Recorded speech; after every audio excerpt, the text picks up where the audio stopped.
आज हामी झमक कुमारी घिमिरेको त्यो अत्यन्तै चर्चित आत्मकथा जीवन काँडा कि फूल यसबारे अलिक गहिरिएर कुरा गरौँ है त? गरौँ। यो त 2067 सालको मदन पुरस्कार पाएको कृति हो नि, नेपालको सबैभन्दा ठूलो साहित्यिक पुरस्कार, अनि प्रकाशित भएको 2 वर्षमै 7 पटक छापियो रे। हो, र सबैभन्दा अचम्मको कुरा त के छ भने लेखिकाले मतलब झमकजीले यसलाई आफ्नो देब्रे खुट्टाले लेख्नु भएको। ए, खुट्टाले? हो, खुट्टाले। उहाँलाई त्यो जन्मजात सेरेब्रल पाल्सी भन्ने अवस्था छ नि, जसले गर्दा हातखुट्टा चलाउन गाह्रो हुन्छ, बोल्न गाह्रो हुन्छ। ए हो र। अनि किताबमा त कति गम्भीर विषयहरू छन् है, सङ्घर्ष, अपाङ्गताप्रतिको विभेद। एकदम। सङ्घर्ष, अपाङ्गताप्रतिको विभेद, लैङ्गिक असमानता, अनि त्यो आफैले अक्षर चिन्ने यात्रा, सामाजिक पूर्वाग्रह, सबै कुरा एकदम मार्मिक ढङ्गले आएको छ। त्यसो भए आज हाम्रो उद्देश्य यसका मूल सन्देशहरू के हुन् अनि यसले नेपाली समाज र साहित्यमा कस्तो छाप छोड्यो भन्नेमा केन्द्रित रहन्छ।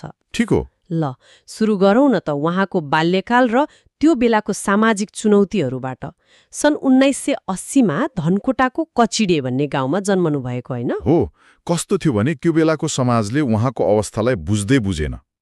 जन्मजात त्यो समस्या लिएर जन्मिँदा हातखुट्टा नचल्ने, बोल्न नसक्ने, समाजले त उहाँलाई हेला गर्यो, मूर्खट्टा रे, मतलब मान्छेको कङ्काल जस्तो। कस्तो नराम्रो।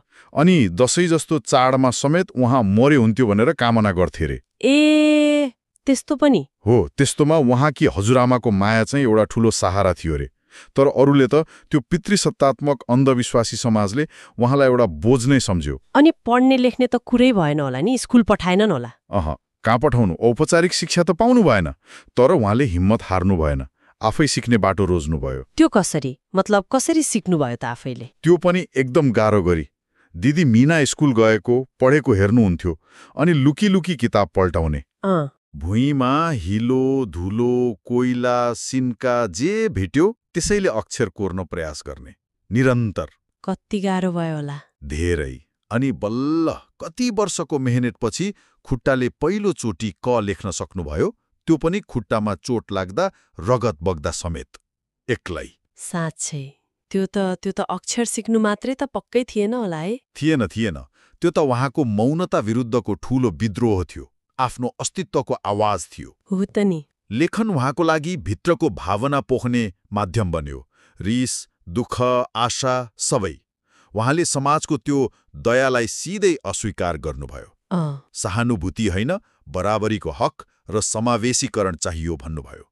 त्यो किताबमा बारम्बार म निरन्तर अगाडि बढिरहेँ भन्ने आउँछ नि, त्यो उहाँको अठोट हो, शारीरिक सीमाले रोक्न सक्दैन भन्ने। अनि त्यो किताबको भाषा पनि एकदमै गाउँले लवजमा सिधा छ भन्छन् नि, जसले गर्दा पाठकलाई झनै छुन्छ रे। हो, एकदम।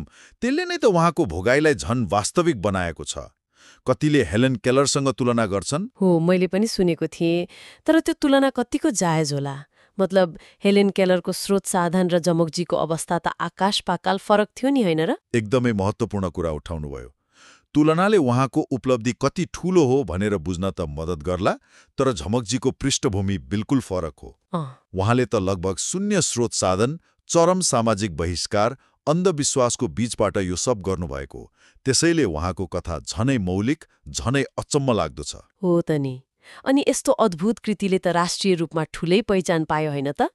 मदन पुरस्कारको कुरा त हामीले गरिहाल्यौं। हो नि, मदन पुरस्कार मात्रै होइन, पद्मश्री साहित्य पुरस्कार पनि पायो।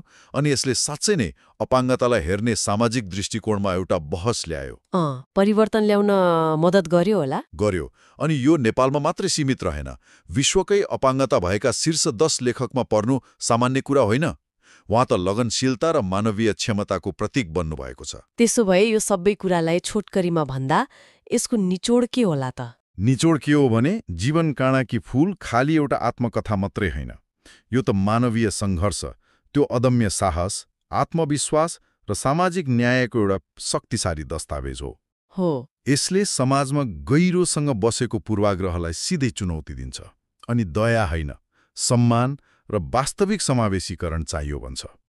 झमकजीको मूल सन्देश यदि हामीले साँच्चै आट्यौं भने जे पनि सम्भव छ, शारीरिक वा सामाजिक बाधाले छेक्दैन। यो त विश्वव्यापी रूपमा सान्दर्भिक छ नि। एकदम। यो छलफलले एउटा प्रश्न चाहिँ मनमा आयो है। भन्नुहोस् न। आज पनि हाम्रो समाजमा, हाम्रो परिवारमा, काम गर्ने ठाउँमा कति यस्ता नदेखिने खालका अपेक्षाहरू, पूर्वाग्रहहरू होलान् जसले थाहै नपाई कति मान्छेका सम्भावनाहरूलाई खुम्च्याइरहेका छन् कि यो सोच्नुपर्ने कुरा हो। यो साँच्ची नै विचारणीय विषय हो।